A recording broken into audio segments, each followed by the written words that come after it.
Hello, I'm Luke Darcy and welcome to the 2012 wash-up for the Sydney Swans. Damien Barrett is with me, and Damo, the Swans would have to be one of the most admired football clubs we've seen at least over the past decade. Yeah, probably all time, Darcy, when you throw in that last 10 years of what they've done, and there's a permanent resolve to this group, isn't there? And it's no coincidence that they've gone back into another grand final on the very year their GWS teams come into the competition. They're an amazing footy club. A great culture, haven't they? And they just performed at such a high level. Highlight for me was Lewis Jetta, another player who has thrived in this culture that we talk about. 45 goals for the year so far, heading into a grand final. He is just so exciting. The perfect player that they wanted City to complement their hard inside midfielders, to get someone who can do this. And you know what I love about him? He's prepared to do it both ways. We've seen some of the great goals of the year from him, but to chase down Paddy Dangerfield, who's probably the second fastest player in the competition. I just love watching this. Yep. Eddie Betts is no slouch either. There is no one that comes near him that he doesn't look at and think that he's got covered. Performs his role superbly and just does this all the time. Handballs to himself. No one else I know does that. Clubs haven't worked him out either, have they, Darcy? It's fair to say. Well, they might have worked him out, but they haven't got an answer as to how to stop him. And they're actually orchestrating it really well now, getting him goal side of his opponent. We saw one of the great goals of the year was him in the prelim final against Collingwood, running away from Nathan Brown. Your highlight? My highlight, yeah, it's not a guy who's going to feature in the highlight reels actually too often, but in terms of what he's done over 23 weeks of home and away season and then the 3 weeks of the finals and 2 games, Josh Kennedy does. Just a big man who uses that bulk he's got to his advantage every single time. I'm glad you found a spot for him in the All-Australian on the bench there. He just deserved it. He was very, very good, and he looms as crucial to what happens ultimately for the Swans this year. Just sensational. One of the great years, contested player.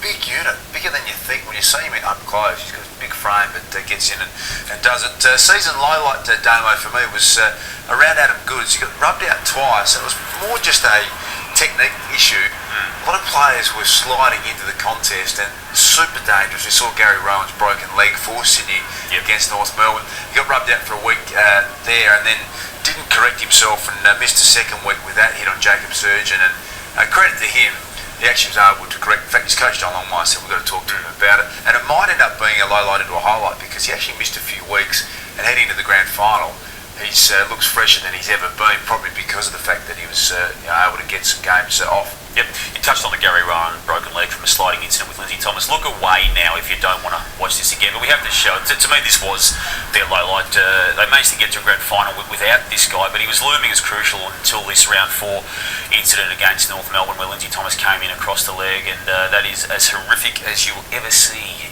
in life, let alone footy, when it comes to injuries sustained, us. And I just hope he comes back because he's got massive raps on him. I just hope it doesn't damage him permanently. That was me looking away, Damo, because I personally don't like seeing it. He's a great player. Look forward to seeing him come back. Christmas bonus time, Damo, and I'm with you. You stole my thunder a bit on Josh Kennedy.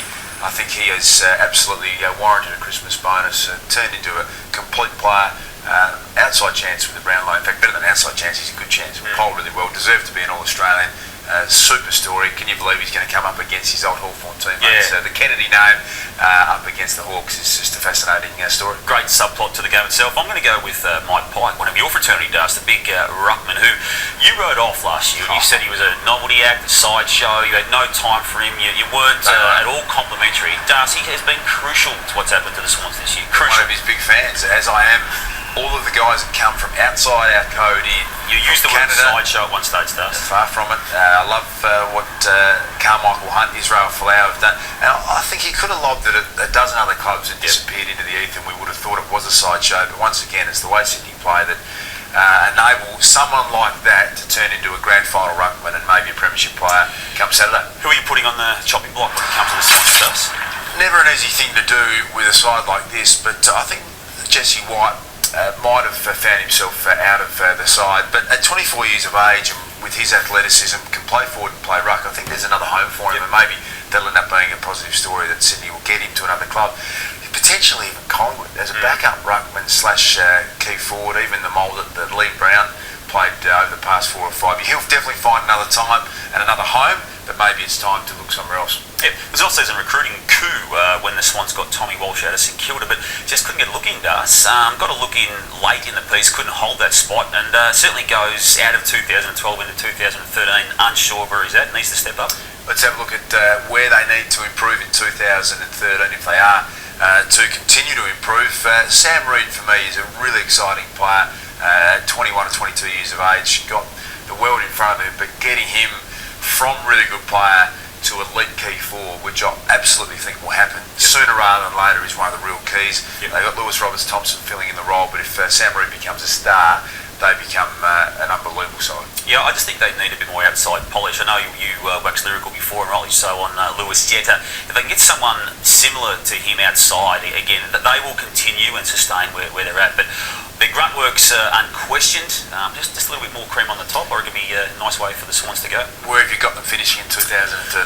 I've got them stagnating, but when you make a grand final, that's all you need to do in the dust. Just stay there. And to me, they've just got the system to get themselves into the top four, which is crucial, and then do what they do in finals. Top four for me. I didn't have them in the top four this year, and you can't do it again for a second time. And they are such a great club, and credit to them the way that they play and the way they handle themselves in general. Well done, Damo. That has been the wash-up for the Sydney Swans in season 2012.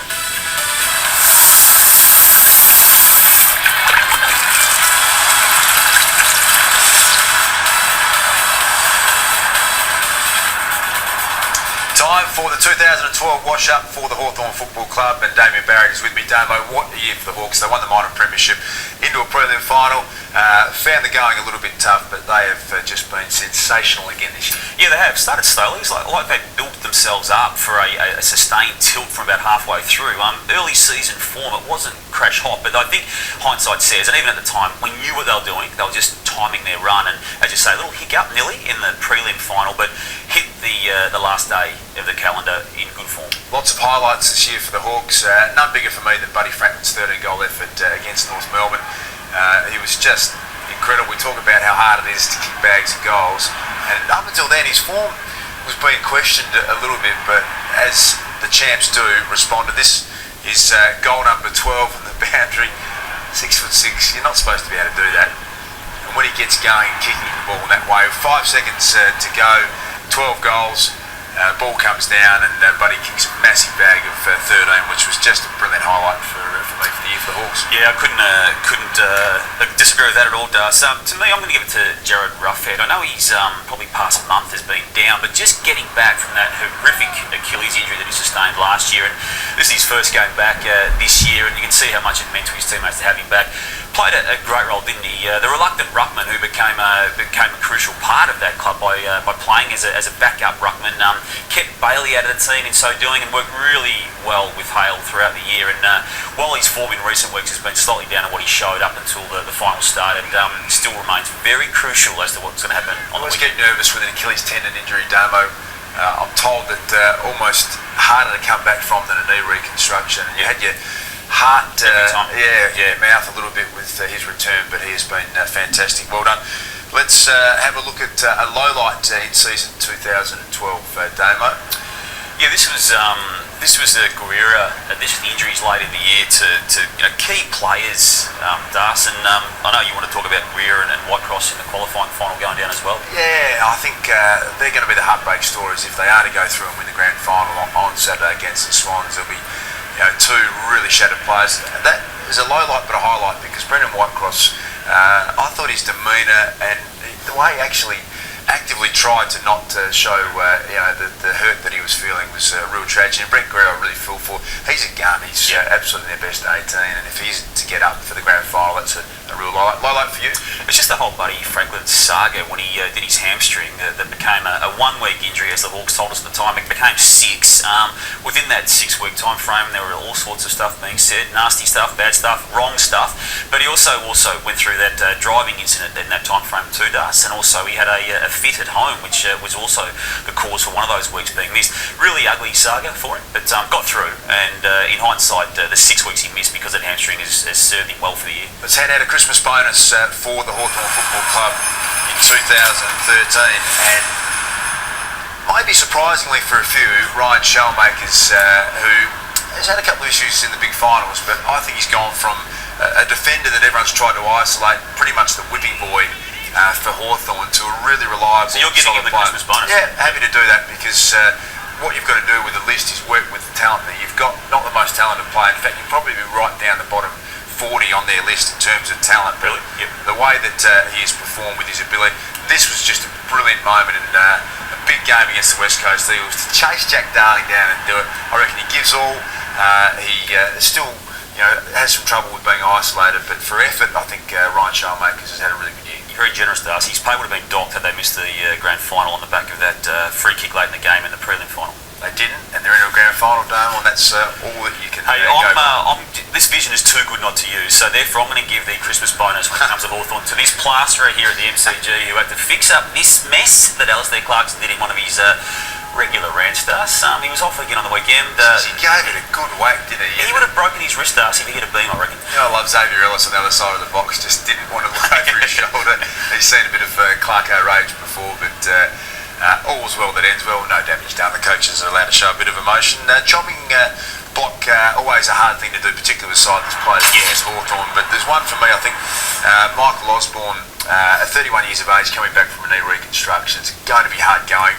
Been a great player, one of those players that is loved by his teammates. I'm not sure that he's going to be able to hang on for another year. Yeah, it's harsh, isn't it? And as you say, when you make a grand final, there's not too much has gone wrong. I'm putting Tommy Murphy on only because I just think he's a player who could play 22 games at another club. He missed out in 08, could miss out again into 12 by just way of team balance and team selection. He's done well to play the two final stars and did really well on the weekend, but I think someone's got to make way for Hodge to come back into that team. Unfortunately, I think it's going to be him, and even then, if he does play, I think he's better off at another club, just personally speaking, to get a full quota of matches in. Let's have a look to next year, Damo. What do you think the Hawks need to do if they are to improve? Not much, So I just think they just need to hold it together. They've got it right this year. I reckon, when I say the same, just do the same, because if they do the same again, they will guaranteed make a prelim final again, and then it's just a matter of getting their minds right, which is the issue at hand for Hawthorn. Yeah, likewise for me, they just need to stay injury-free and keep that quality list together, and it's going to be a formidable side again next year. Where have you got them finishing in 2013? I'm going to put them straight in the grand final again next year, Das. I know that's a long way away, but I reckon they're good enough to be locked in for that status already. There's something untoward would have to happen for Hawthorn to slide down the ladder. It would have to be serious injury, and that's the only uncertainty. If everything stays even, scarily, I think they can actually improve and develop. They're still young enough to do that. Nice work, Damo. That has been the wash-up for the Hawthorn Football Club in season 2012.